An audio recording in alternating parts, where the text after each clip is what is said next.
And I think we're live. Grace Gravestock here with New Paradigm Transitions and the Know Yourself Revolution podcast. Today, I am interviewing Jessica Lyn, and we are going to be talking about emotions. Jessica and I have had so much fun talking just before we started recording, and I can't wait to share more with you. I'm going to pull up her chart. Jessica, can you say a couple words about yourself while I do that? I'm Jessica, and I am an inner well-being coach and the creator of the inner transformation technique. But I'd like to talk about myself outside of that as well, just a little bit. And I just want to say that there's a few things I'm very proud of, and I love animals. And I have a cat named Bliss and a dog named Ollie, but I also have a squirrel. We rehab 2 squirrels and we set them free. And this squirrel named Twitch comes back and sees me every single day. And I absolutely love that. And that's one of my blessings in life right now. I just wanted to announce that to the world and say, thank you. Thank you to this wonderful squirrel blessing. And other than that, I've had a few businesses. I currently have a computer repair company here in Orlando, Florida, and that actually focuses on technology anxiety, not just on repairing computers, but on the anxiety that people feel and reducing that. And I've also worked in theme parks as a professional artist, as well as having my own company for 10 years called Carved Creations that I did make other people's backyards look like a theme park. That was a whole lot of fun and a wonderful chapter in my life. And other than that, I consider myself to be an emotional exploration enthusiast, because I absolutely love diving into the world of emotions and even mindset, thoughts, emotions, they're connected, and discovering what's there and learning if it really is how it feels. Or is there something else? Yes, and I love that you said that, Jessica. It's a perfect entree point to us looking at your chart. Jessica and I are going to get into a fascinating conversation about emotions and why it's so important to befriend your emotions and how she came to all this wisdom. But I wanted to start off by looking at her chart, and we were just marveling before we started recording at how amazingly her chart lines up with her purpose and her story. So I wanted to show you her chart first. If you're into human design, then you'll see right away what I'm talking about. And if you're not, that's okay. I just want to point out a couple things. When I first met Jessica and we started talking about what her favorite topic is about emotions, I just knew right away that she is emotionally defined, is what it's called in human design. And what that means is her decision-making process is based on her emotions. So 50% of humanity have this particular configuration. And what it means is she's here to master her emotions, not let them master her. And so for people who have this configuration, they're meant to have, and you, Jessica, are meant to have a very emotionally rich experience in this life. All the highs, all the lows, and everything in between. And it's a real gift because it's because of you and people like you with this configuration that we can enjoy as much art and music and creativity as we do in this world. And so interestingly, I'll just point this out. I could talk for hours. You have such a fascinating chart.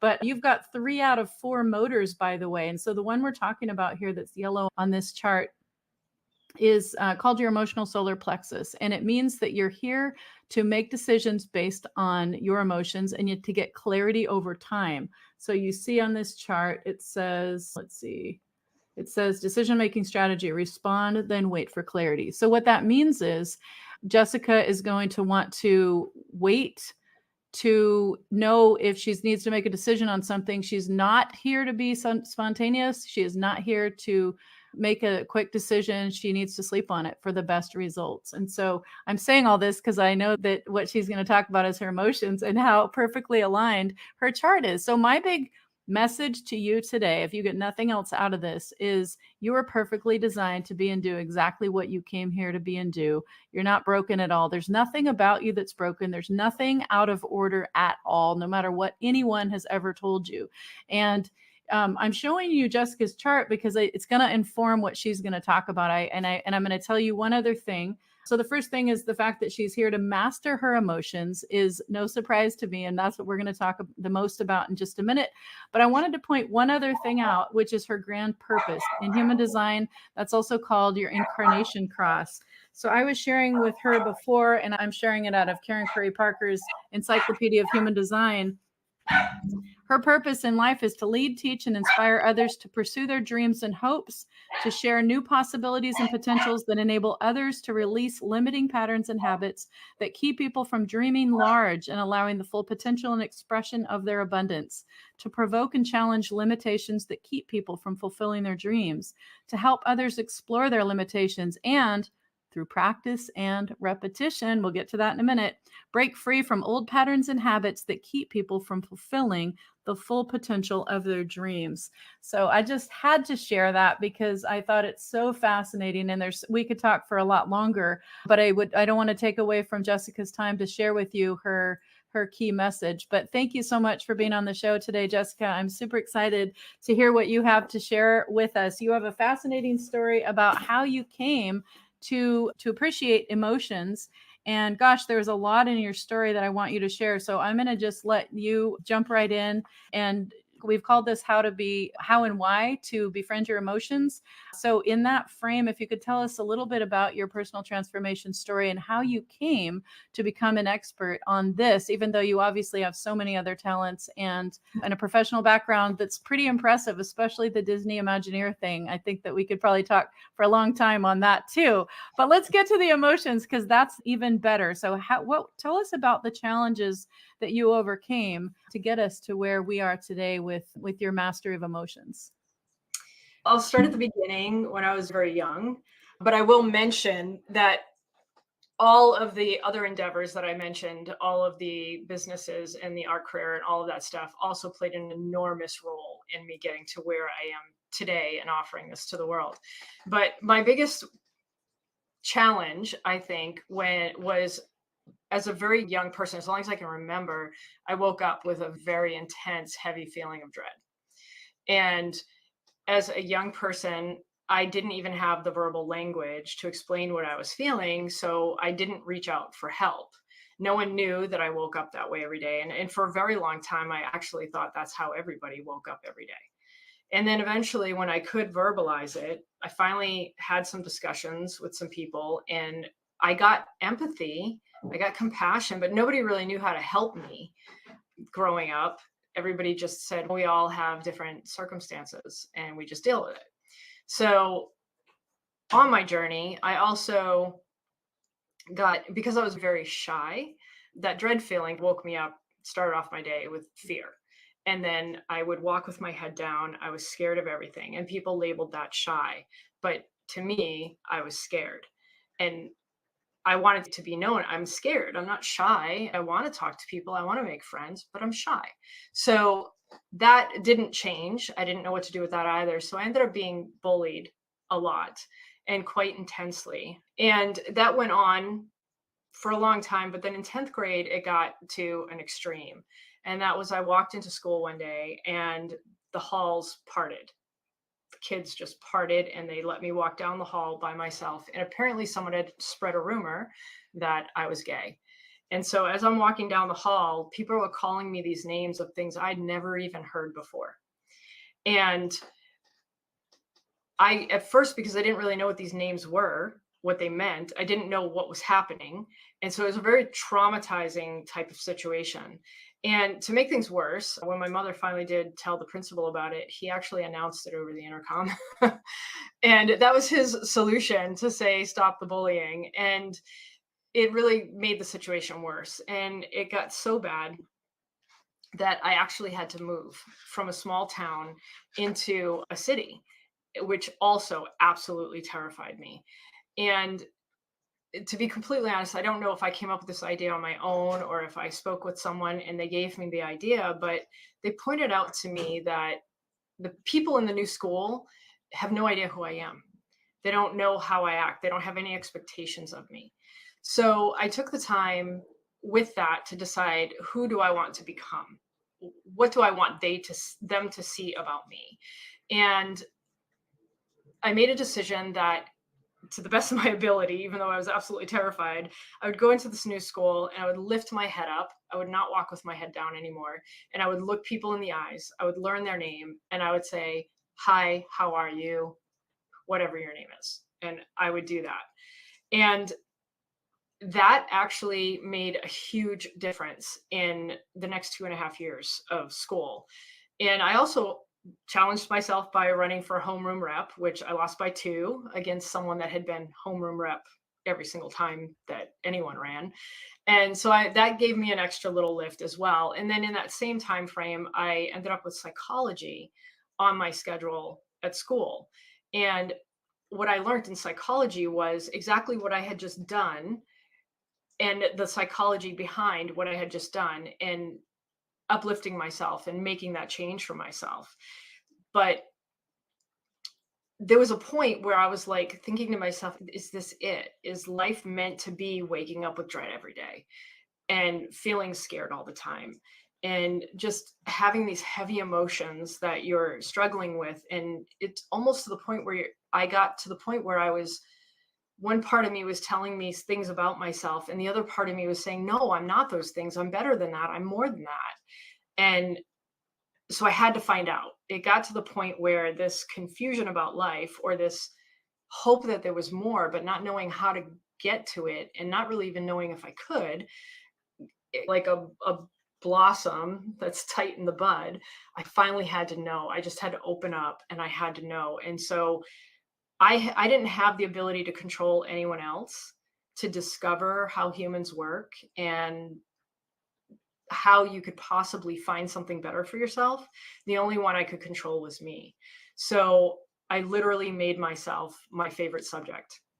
And I know that might sound weird, but I started to be as curious and as fascinated about myself as I was about a new friend or a potential romantic relationship or even a piece of art. I started to look at myself with that level of curiosity and wonder. And when I did that, I surprisingly found that there wasn't this judgment. The judgments kind of faded away, and there was a self acceptance that showed up because I was looking at myself with curiosity instead of judgment. And that was a fascinating thing to discover. And I went with it even further. One of the biggest challenges that came after that was in my 20s. I was in a very, very difficult, challenging relationship, very codependent, really bad. And all of my friends got so sick and tired of me complaining about it for 3 years and not doing anything except the same thing over and over again and acting like I was insane. My very last friend finally slammed the door in my face and said, I'm not doing it anymore. I'm not listening to you anymore. You need to fix it. And I went to the park that day and I sat there and I realized I was completely and utterly alone. And I was desperate and I had no one to go to. And out of my desperation, I went to a friend's mom that I barely knew. And I knocked on her door and I just started crying, and she knew there was something.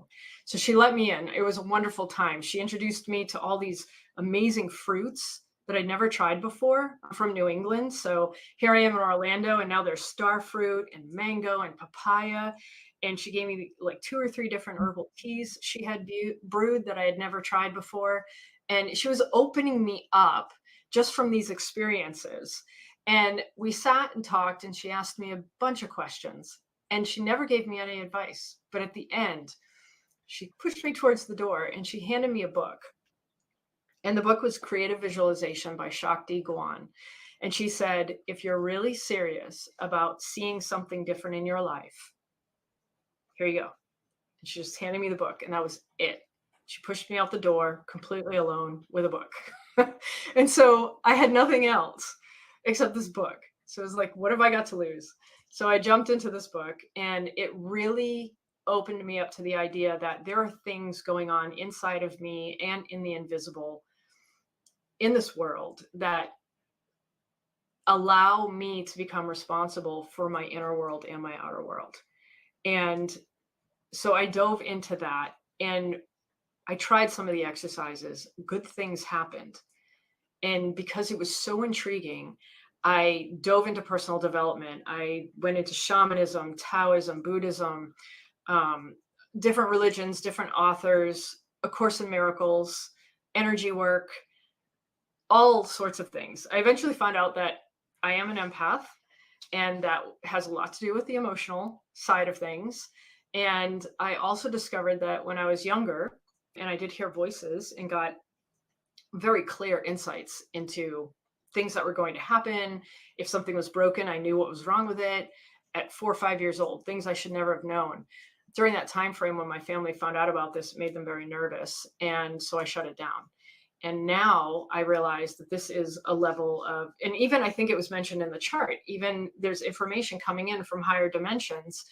I think that was expressed in my chart also. And so now I understand that I actually do have access to these things and it's not a bad thing. And so I'm working diligently now to enhance those abilities that I did once have at one time. But as far as the rest of the story goes, after that when I started that path of opening up and trying to create my own life, that's how I found the avenue into the art world and becoming a professional artist. And that was an incredible gift. But the art environment that I worked in was incredibly challenging. I do those. A lot of people addicted to different substances are working on the same construction sites that I was working in. A lot of emotional things coming at me that were very intense. So it's a good thing that the art was something that I wanted so, so badly and I enjoyed so, so much, because otherwise I would have left the environment because it was a challenging environment. And I say, thank God, because the environment that I was in and me wanting and desiring to be there and to really enjoy the artwork made me have this determination to figure out how I personally could deal with the emotions that were coming at me from so many people empathically, and my own emotions about my low self-esteem, low self-worth, imposter syndrome, et cetera, et cetera. How am I going to be able to be here and deal with these things? And that is where the inner transformation technique was born. I had to figure it out. Oops, there we go. I love that. So I want to highlight before you get into that technique, because I think it's so profound what you're going to talk about next. I just want to highlight that all the things that led you to this point were all, if you look at it through the lens of life happens for me, not to me, I just want to highlight that. So if you're listening today and you are thinking of your own story and how whatever you've been through, it was hard. It was probably hard and painful. And it probably wasn't fun, but there is a purpose for it. And there is a reason and something. Probably there's a lot of benefits that have come from it in terms of learning. We could certainly look at that in your chart. But what was born of it for you, Jessica, I know is this technique that you're about to share with us. And I can't wait to hear about it. But I just want to point out that if you are listening and you are touched by Jessica's story, I want you to think about the possibility that it could be happening, whatever's happening to you, it could actually be happening for you. And there's probably a breakthrough coming really soon. And it might result in something as amazing as what Jessica is about to share with us in terms of wisdom. These things that happen for us to learn things and happen for us to realize things. And in this case, Jessica, I know you're about to tell us about a really amazing process. So I'm going to stop talking. Tell us more about this thing that came out of all of that. Okay. I know that many people on this planet will, if you ask how they're doing, they're great. They've accomplished this, they're doing that, all these things. But I myself, because of the empathic, when someone tells me one thing, I can feel the truth. And so I know that there's so many people on this planet that they're really trying to have great relationships, create amazing businesses, bring their dreams into their life, all of these things. And yet there's this underlying emotional struggle. And that's exactly what I experienced basically in my entire life, in anything that I tried to do that was new, or even in a social environment.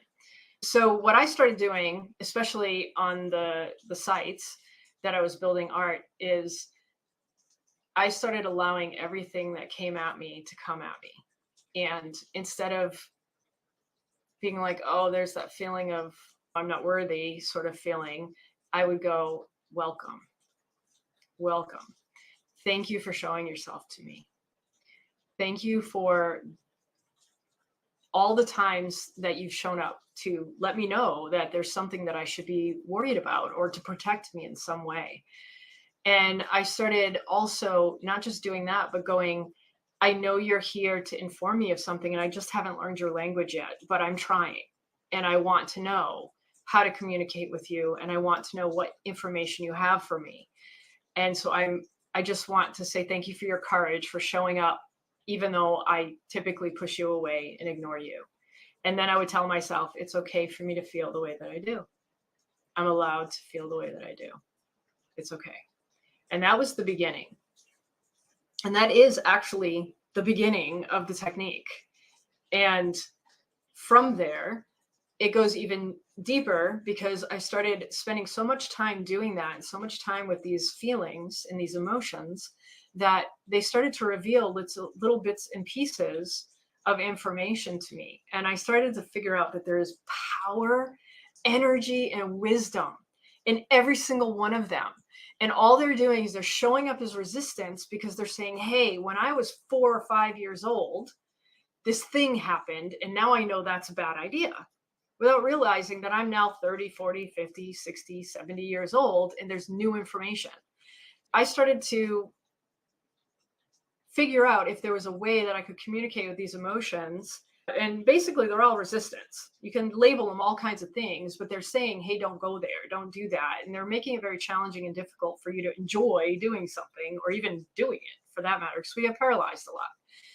And so I started actually addressing them like I would a young child, coming up to me and tugging on my shoulder and saying, hey, I'm feeling hurt, I'm feeling scared, I'm feeling this or that.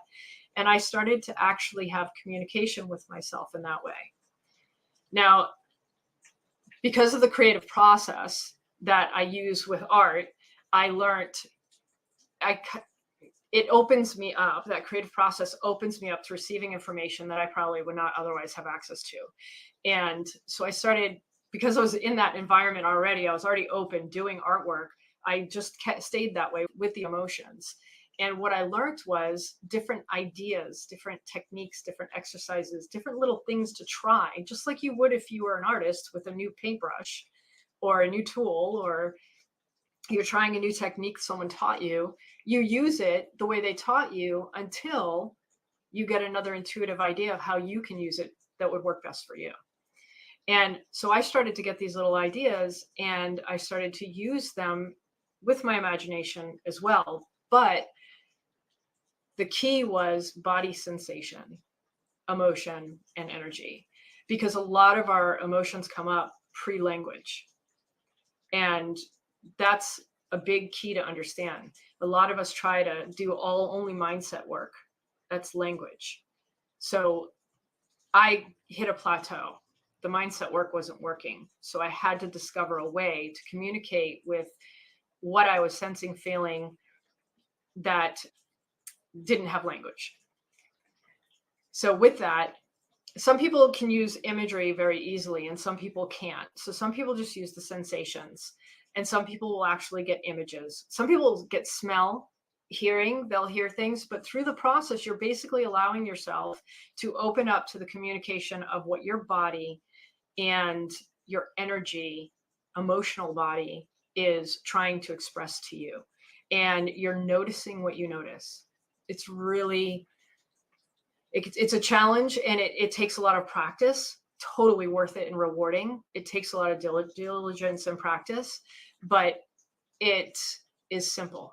And it is simply by going, I'm going to accept whatever shows up within me, and I'm going to view it as a sacred piece of myself, and I'm going to value it and ask it what it has to offer. And the more that I did this with the technique, which eventually added an emotion of a nice big hug. So even if it was dread, I'd wrap a great big hug around it and be like, thank you for having the courage to show up and communicate with me. Because it's just as challenging on the other side as it is for the person consciously doing it. And there's a lot of trust to be gained there. And one thing I'd like to point out is that my discovery was every time that I pushed my emotions aside without any communication and said, I don't have time for you. Forget it. Go away. I don't want to deal with you, especially the dread when I was young. I did that a lot. But in this process, while I was discovering this, anytime that I pushed away, that was self-abandonment. And every time that I abandoned a part of me that was asking for my attention, love, nurturing, I couldn't trust myself. And when I didn't trust myself, I didn't like myself. And when I didn't like myself, I felt lost, empty, and felt, honestly, what's the point? I felt, what's the point? Why am I here? What is all this for? And it was a very empty, lost feeling. And my message is that your emotions are literally a part of you, and they have wisdom, energy, power. And the more that you just turn yourself to them and say, I value you, let's get to know each other, the more you will actually learn about yourself. And those energies will turn into a support for you. You'll eventually gain their trust, and they will start to support you. So when you go to do something next time, you'll do it and you'll go, oh my gosh, I just did that thing that I couldn't do for 13 years. And I just did it without even thinking about it, because that energy didn't show up to pull you back and pull into the resistance, because it wasn't scared anymore. It now trusted you as the adult to do the thing and be safe. And so the technique, it goes into more than that. I have many exercises that bring you into an experience of each piece of the technique. And at the end, you can create the technique that works the best for you. You can take these pieces, you can enhance on them just like an artist would with their tools or anyone's technique. You can shift them, you can put one before the other, whatever works best for you. The whole gamut of experiences turns into a technique that is customized and unique for the person, for the individual. I love that. And Jessica, you said to me before that the gift you want everyone to experience in this lifetime is to truly know, trust, and love and like themselves. And that's what will change the world for the good of all. And I completely agree. I couldn't agree more. And in fact, you being one of the first speakers for this summit series is just so it's so perfectly aligned. When I saw what you were doing and I invited you on the show, it's just like I couldn't have asked for someone that's so more aligned than you are. And so when I was reading your story and everything, it's just so amazing how everything that has happened to you has happened for you, and now it's brought you to this place to have so much wisdom to share. I know there was an exercise that we're going to wrap up in just a minute. I want you to talk about the download, the free ebook that you're offering. And I'm just wondering, do we have time to do that exercise that you talked about? Yeah. So the ebook is at sacredinteractions.com, and it is 5 ways to befriend your emotions. And I truly believe that is a fantastic and one of the best ways to start to get to know yourself, like yourself, trust yourself, and absolutely fall in love with yourself. Go ahead, grab that book. And you can also connect with me there at Sacred Interactions for a conversation, or on Facebook as well. And the exercise involves an item. So if you want to pick an item that's around you, it could be anything at all. Okay. You want to talk about the glass and the water. All right. I guess I'm not sure where we're going with this, but we'll try. Okay. That's actually a really simple one. Most things are really complicated. So this will be nice and short. Okay. Where does glass come from? Sand. Okay. And where does sand come from? The earth. Okay. First of all, we already have the earth supporting us by providing sand for this glass, right? We also have the earth providing for us with the water that's in the glass. Okay. Now, the water's a whole other subject, because if you think about it, from the beginning of time, as far as we know, we're recycling the same water over and over again. So because if there's anyone that feels prejudice against anyone, or I'll just stop there, prejudice against anyone, I'm sorry to tell you, but you are probably drinking water that has been involved with someone that you may or may not be prejudiced against. Okay, so you can't get away from that. The water is part of all of us. Okay, and that's all the way as far as time. Now, the glass and the sand. So we have people involved in getting the sand. We have someone involved in cleaning the sand. There would be a plant. So when they go pick up the sand, it involves tractors, trucks. And then they bring it to a plant that involves a plant that's probably run by people. It's still anyway, it may not be in 10 years, but it's still now. It's run by people. And this sand has to be cleaned.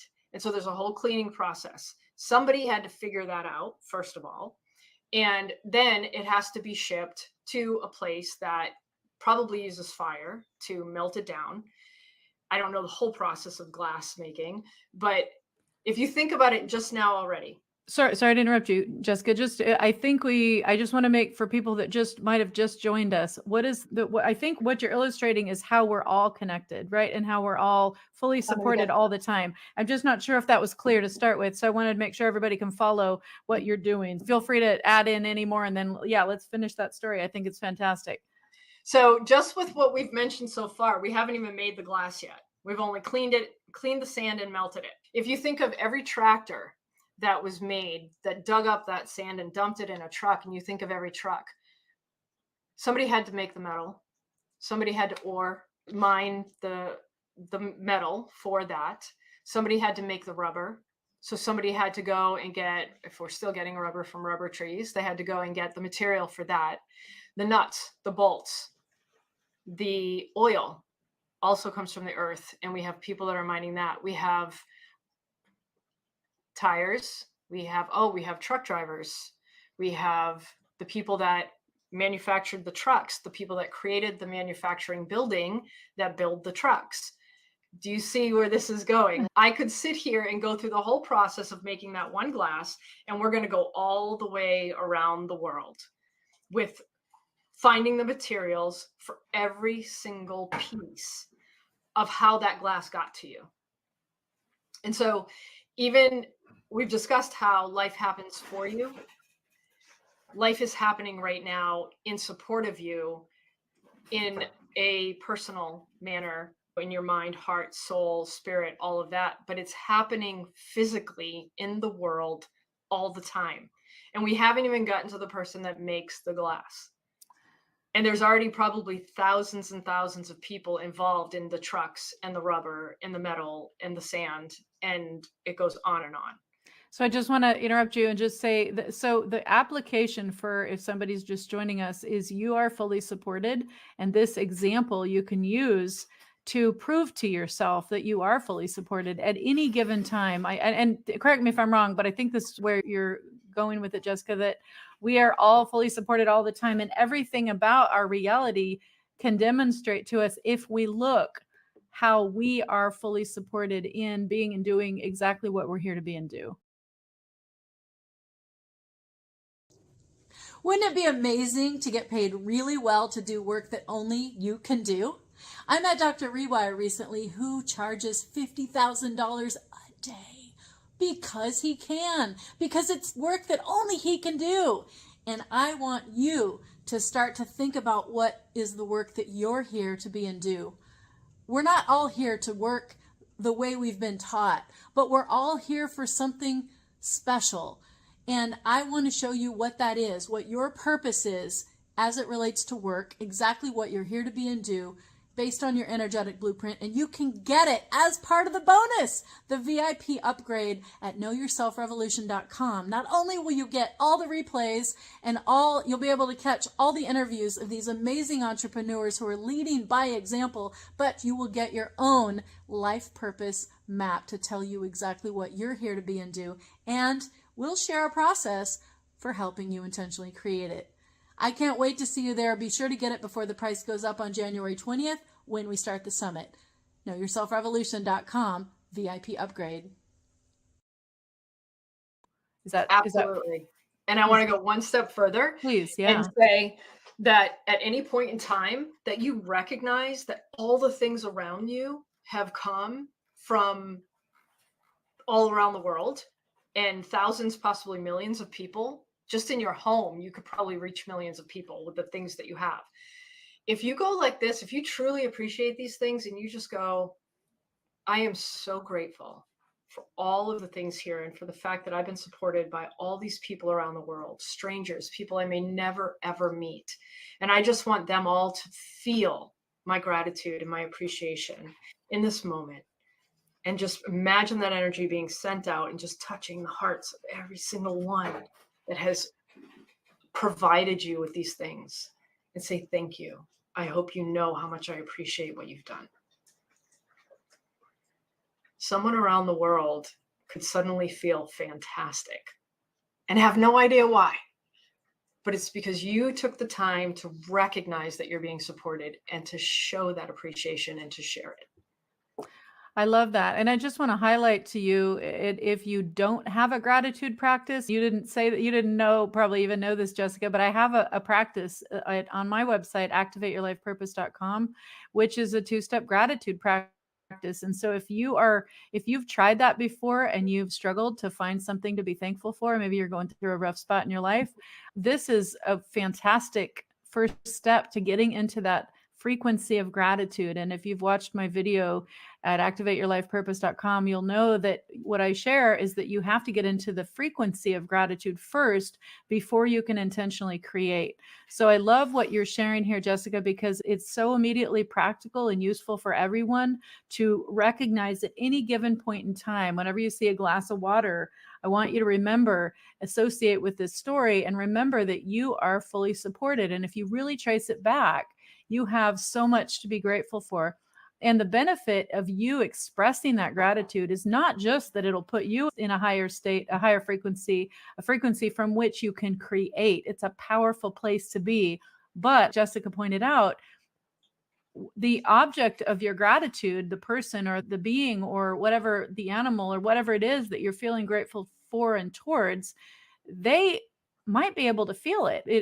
There's some factors in there about their level of consciousness and stuff, but I have actually experienced it both sides of that. And I can attest that what you're saying, Jessica, is absolutely true. And I think we all probably, if we gave it a shot, would realize that is true. So if you're skeptical right now, I want you to consider the possibility that you are fully supported, that you're perfect the way you are, perfectly designed to be and do exactly what you're here to be and do, and that life is happening for you, not to you. And when you start to look at what you can be grateful for now, as if it's already true, and you can attach that thought to this reality where you can pick up anything in your field and recognize that all of it is there to support you. There's on so many levels, you can't help but feel gratitude. And when you're in that state of gratitude, that's when miracles happen. So I love that you brought that up. Thank you so much, Jessica.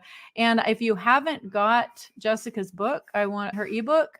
I'm going to show it again on the screen here. Get it at sacredinteractions.com, 5 ways to befriend your emotions. So I think it's pretty clear by now why and how to befriend your emotions. First of all, it's about awareness, tapping into the fact that you have emotions and that they're trying to communicate with you and that there's a reason and there's a message, and then stopping to listen. I know that the way my life is so busy all the time, I don't always stop.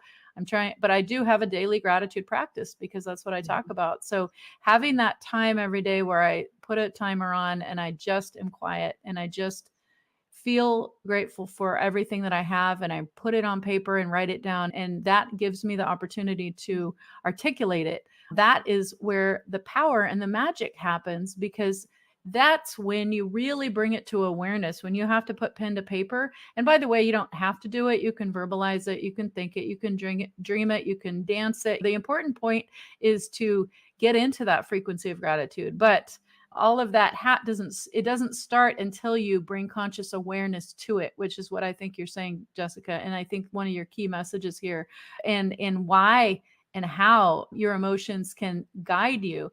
And so again, if you have an emotional experience with life, know that it's for your benefit. And if you haven't got her free ebook, Get it now. 5 Ways to Befriend Your Emotions, sacredinteractions.com.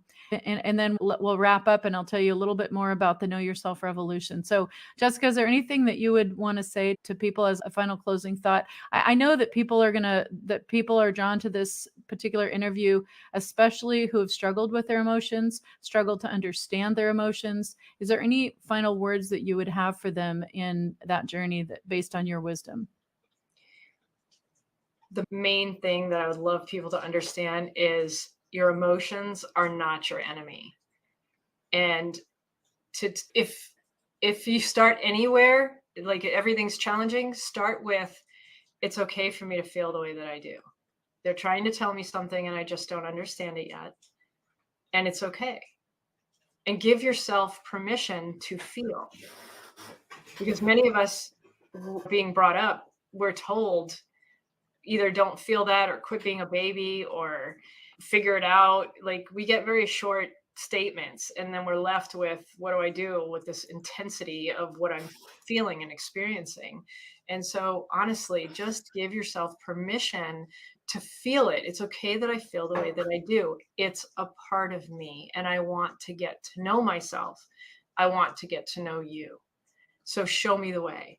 If you don't find my technique or my emotions manual, quote unquote, there's others, there's millions of them out there now, all kinds of ways. So just find something, but start there. It's okay for me to feel the way that I do. And I want to get to know all parts of me. You're a part of me. I accept you.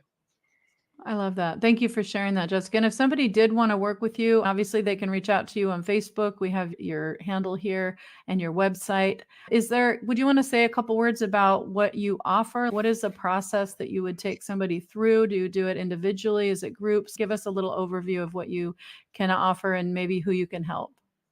So I plan to do another group course probably February. But right now I'm doing what was requested. I've had some clients actually say, I went through the group course, that say, I really would love to do this course on a more intimate level. So I've come up with a 3-month, very intimate one-on-one group course to discover your emotions and to learn to love and trust yourself. And that's one-on-one. So you could reach out. That I've called that Success from Within. I believe I don't even have it in front of me, creating success for business life, but it's life. It's life in general. It can be for anything. And it's a journey. It's a journey that we go on. We go through different experiences. You discover how you work. You discover how your emotions want you to communicate with them. You discover all these things about yourself and you pull out of that technique what you need. And that's what I'm doing currently. And I'm super excited about it. It's been a lot of fun. That's awesome. I love your stories and thank you so much for sharing with us today, Jessica. If you haven't got your ebook yet, 5 Ways to Befriend Your Emotions, you will learn a lot. I've also struggled with my emotions in my life, trying to understand what they mean, and most of the time not feeling them at all. So that's probably a different, but perhaps related thing. Maybe we could talk about it on a different interview because we're out of time right now. But thank you so much, Jessica. It's been such a pleasure. Like I said, if you want to reach out to Jessica, please reach out to her at her website, sacredinteractions.com, or through Facebook, Coach Jessica Lyn. And until next time, make sure that you go to knowyourselfrevolution.com to get interviews like this and many others that will motivate and inspire you to realize that you are not broken, but perfect the way you are, perfectly designed to be and do what you're here to be and do, and that the mess or messes in your life are actually leading you towards a better fulfillment, a more satisfying and enjoyable fulfillment of your life purpose. It's not for you. It's not to you. It's for you, so that you can get into your purpose work and you can find a life, create a life intentionally full of joy and purpose and meaning. And because we have a certain amount of days, why not enjoy them? Absolutely. So, Yep. Thanks again, Jessica. Thank you so much. If you're listening, reach out to Jessica if you haven't. And until next time,